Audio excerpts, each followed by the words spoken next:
Hello, my name is Lesley Atherton and this short story is called Chris's Drinking. Chris's drinking was getting out of hand. He rubbed his eyes and behind the kaleidoscopes of glowing rubies, emeralds and opals perpetuating on the back of them, behind the flickering blood vessel and the pulsating nerves, came an image of two baby reindeer.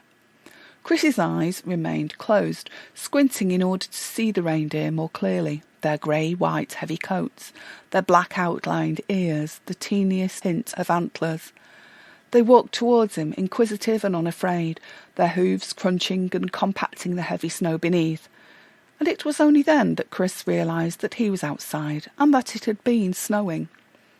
One of the deer said, "Cold." When Chris didn't respond, he tried again. "Cold," he said, and the corners of his mouth turned up in a small smile at Chris's expression. The other reindeer joined him. "Cold," the first repeated. The other nodded. "Yes, isn't it?" he agreed. Chris tried calling after them, but they seemed not to hear as they moved away, propelled by something more like wind than leg power.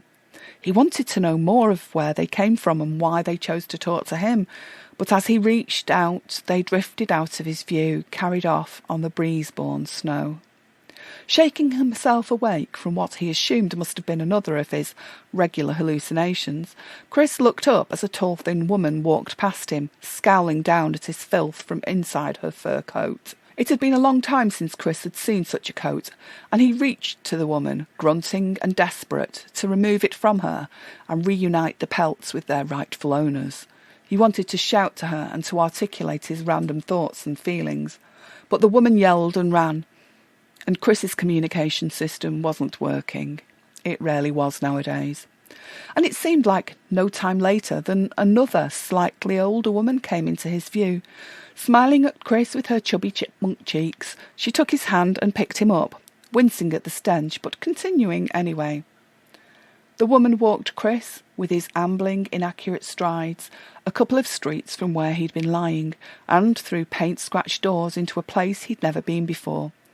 It didn't take long for his eyes to adjust and for him to realise that he'd been picked up like a bum on the street. Because he was a bum on the street. He was seated onto a bench and leaned onto a table. "I'll get you food," the chipmunk said, as a man with grey eyes and skin jostled him. "Hey, Jack," the man said, revealing an all but toothless mouth. His shirt was yellowed and fraying round the neck and was buttoned wrongly.